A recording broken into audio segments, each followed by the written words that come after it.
Avant que cette vidéo commence, je tiens à vous avertir que nous allons parler de sujets très sensibles comme la mort, les meurtres en série et les manipulations mentales et psychologiques. Cette vidéo s'adresse donc à un public averti et comme vous pouvez peut-être le savoir, YouTube n'aime vraiment pas ce genre de sujet. Si vous aimez donc notre travail, soyez sûr de partager au maximum les vidéos qui sortent, de vous abonner et d'activer la cloche, de commenter et de laisser des likes sous nos vidéos. C'est le meilleur moyen de permettre à la chaîne de grandir au maximum tout en nous permettant de nous exprimer librement sur la plateforme. Death Note étant un manga seinen avec des thèmes très durs, je pensais que cette petite introduction et cette petite mise en garde étaient de mise. À l'heure où on parle, la chaîne vient d'atteindre les 1000 abonnés et c'est grâce à vous donc je vous en remercie du fond du cœur et je ne peux que vous demander de continuer à nous supporter au maximum. Sur ce, place à la vidéo. Le monde de l'animation japonaise a ses favoris en Occident, comme Naruto, Bleach ou One Piece. Mais s'il existe une œuvre un peu plus adulte et mature qui a su trouver son public, c'est Death Note. Death Note, les aventures de Light Yagami, possesseur d'un cahier capable de tuer n'importe qui, un thriller psychologique qui déborde presque sur le côté horreur. Si vous appréciez cette œuvre autant que moi, soyez sûr de le mentionner en commentaire et de vous abonner en activant la cloche. Je ne le dirai jamais assez, mais vos retours sont très importants pour la chaîne. Il existe de nombreuses façons de regarder, lire, comprendre et interpréter Death Note, tellement que certains bouts de l'histoire peuvent se perdre à travers elle-même et nous faire repenser à tout ce que l'on sait sur cette œuvre. Rappelons-nous donc de la fin.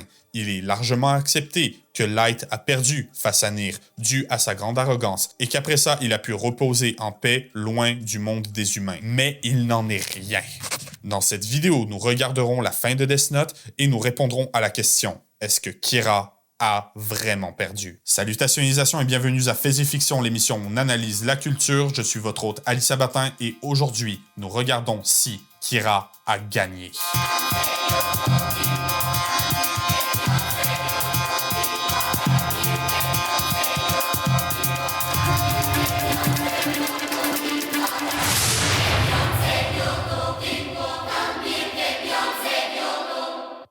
Comment Kira a perdu. Rappelons-nous de ce qui a mené Light Yagami à sa perte. Au tout début de l'anime, Light prendra possession du Death Note, un cahier ayant le pouvoir de tuer n'importe qui tant qu'on connaît son nom et son visage. Il l'utilisera pour tuer des criminels par crise cardiaque, prenant au passage l'alias de Kira et se proclamant nouveau dieu de ce monde. Ce nouveau tueur en série attirera l'attention de Elle, meilleure détective du monde, et probablement la seule personne à rivaliser l'intelligence de Light. Les deux antagonistes travailleront ensemble jusqu'au jour où, dû à une manipulation complexe que j'ai franchement la flemme d'expliquer, le dieu de la mort Rem tuera Elle, proclamant Light victorieux. Et si vous êtes doté d'un demi-cerveau, vous êtes capable d'analyser l'œuvre vous-même et comprendre que c'est à ce moment que Kira a commencé à commettre des erreurs fatales.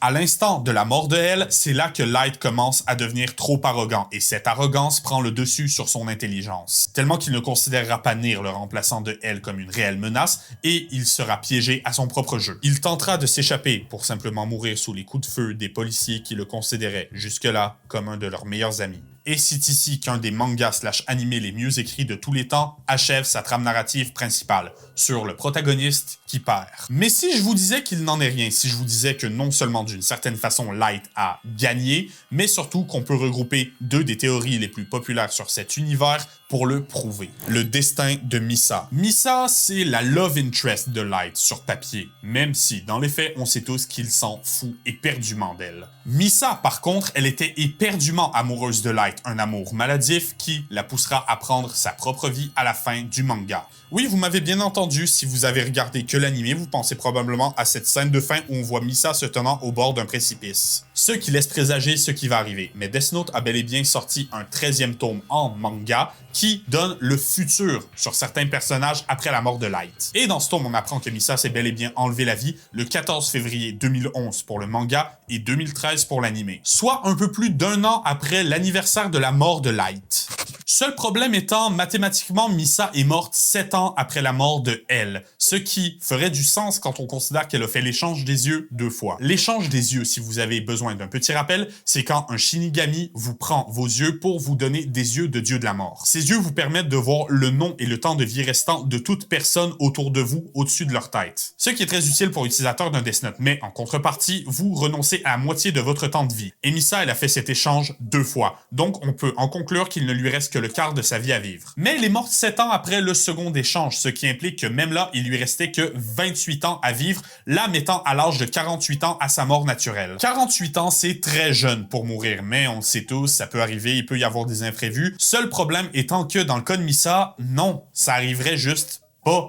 La vie de Misa a été sauvée au cours du manga par pas un, mais 2 Shinigami qui utiliseront leur Death Note pour l'empêcher de mourir, ce qui est un tabou ultime pour les dieux de la mort, les réduisant en poussière et les tuant. Mais ce que vous ne savez peut-être pas si vous n'avez pas fait vos recherches ou lu les databooks, c'est que quand un Shinigami donne sa vie pour celle d'un humain, le temps de vie restant du Shinigami va à l'humain. Les Shinigami obtiennent un temps de vie en écourtant celle d'un humain. Par exemple, si un humain est censé mourir à 70 ans et que le Shinigami décide qu'il doit mourir à 40 ans, les 30 années restantes sont transférées à l'espérance de vie du dieu de la mort. Rem, le deuxième Shinigami à donner sa vie pour Misa, est mort après avoir tué beaucoup de personnes au cours du manga, sans parler de Jalus, qui a littéralement donné sa vie en tuant un homme qui s'apprêtait à tuer Misa. Et tu vas me faire croire que le temps de vie de toutes ces personnes transférées aux 2 Shinigami transférés à Misa, même divisé par 4, ça donne pas plus que 7. Surtout en fait quand on se rend compte que Rem donne son temps de vie à Misa après le deuxième échange des yeux. Peu importe comment on retourne la question, on voit que Misa aurait dû vivre encore des années, des décennies, voire des siècles, mais non, elle mourra 7 ans après la mort de Elle. Par contre, vous savez ce qui est dit dans le canon, c'est que le temps de vie d'un être humain au-dessus de sa tête inclut toute mort possible, que ce soit de cause naturelle, par meurtre, en prenant sa propre vie, toutes sauf une. Je parle bien sûr de la mort par Death Note. Il ne fait donc aucun doute pour ma part que quelque part, il existe un cahier où le nom de Misa Amane a été écrit. Seul problème, c'est arrivé une année entière après la résolution du manga. Et que si on s'accorde aux règles, il est censé être impossible de manipuler quelqu'un avec un Death Note pendant plus de 23 jours. Ça implique que oui, le nom a bel et bien été écrit après la mort de Light. Et oui, la règle des 23 jours, elle est assez floue et obscure, on parle principalement de maladie ici, mais vous aurez compris le principe. Il y avait quelque part un Death Note, et dans ce Death Note, il y a écrit le nom de Misa. Et ce Death Note, croyez-le ou non, c'est celui de Light. Retournons au tout début de l'anime. La première fois que Ryuk apparaît devant Light, il lui explique les règles du Death Note, et il lui dit que l'utilisateur du cahier ne peut s'attendre à aller ni au paradis, ni en enfer. Ici, la théorie la plus populaire étant que l'utilisateur d'un Death Note à sa mort devient à son tour un Shinigami. Comme argument principal pour cette théorie, on a le fait que la plupart des Shinigami sont bel et bien humanoïdes. Certains, dont Ryuk, portent même des vêtements. Maintenant, rentrons dans les films Death Note Relight, des films où Ryuk racontera à un Shinigami qui n'a jamais été nommé son histoire sur Terre. Il racontera donc toute la narrative du manga au Shinigami, son aventure aux côtés de Kira. Le dieu de la mort, vous l'aurez compris, c'est la réincarnation de Light après sa mort, sa transformation en Shinigami qui retient une petite parcelle de sa mémoire humaine. La réincarnation de Light aurait donc effacé une partie de sa mémoire, mais pas complètement, un peu comme quand on se réveille d'un rêve et qu'on se rappelle de simples flashs. Argument numéro 1, quand le Shinigami se présente à Ryuk, il lui offre une pomme, les pommes du monde des humains étant le symbole même de l'amitié entre Ryuk et Light. Argument numéro 2, la ressemblance physique, bien qu'ayant une coupe de cheveux très différente, il reste de la même couleur.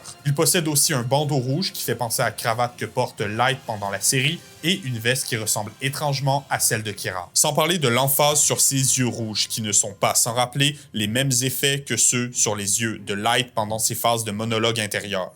Argument numéro 3, le Shinigami en question semble obsédé à l'idée de rencontrer Ryuk, peut-être pour retrouver sa mémoire d'antan. En plus, on peut noter que si à la base le Shinigami n'avait pas au moins la connaissance de Ryuk, comment il est au courant de son voyage dans le monde des humains et surtout, pourquoi ça l'intéresse? Argument numéro 4, le Shinigami semble lent dans ses mouvements et avance avec difficulté. On voit même une prise de vue subjective qui suggère qu'il a du mal à marcher droit, un peu comme Light à la fin du manga qui a du mal à avancer dû à ses blessures. Peut-être que son corps a eu de la misère à muter dans une forme qui lui permettrait de se déplacer convenablement. Argument numéro 5, quand Ryuk a fini son récit, il se retourne pour se rendre compte que le dieu de la mort est parti. Il lève les yeux au ciel et dira « À cette époque, tu n'étais pas encore un dieu, Light ». Ici, ce n'est pas clair. Une partie du fandom pense que Ryuk fait référence au dieu que Light voulait devenir de son vivant.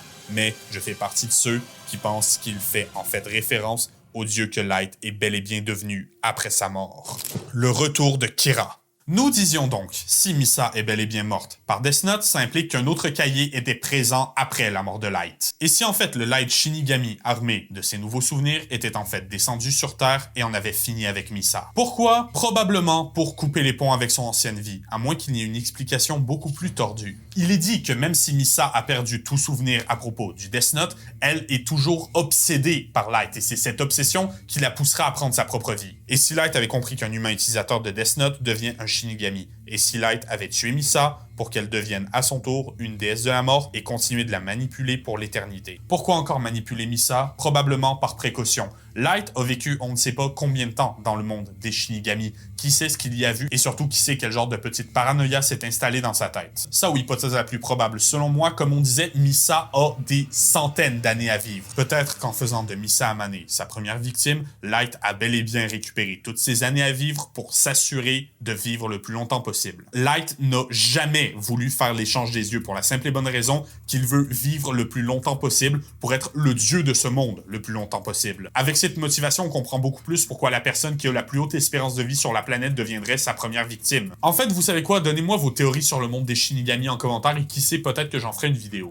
Et si Light était revenu sur Terre sous sa forme de Shinigami, avait éradiqué toutes les personnes qu'il avait manipulées lors de sa vie précédente et recommencé à tuer? Si c'est vrai, ça implique que Kira est de retour, qu'il se rappelle de son objectif, qu'il se rappelle de son ancienne vie, qu'il est prêt à retenter de devenir le symbole de la justice cruelle et de la vengeance. Seulement cette fois, il est réellement devenu un dieu.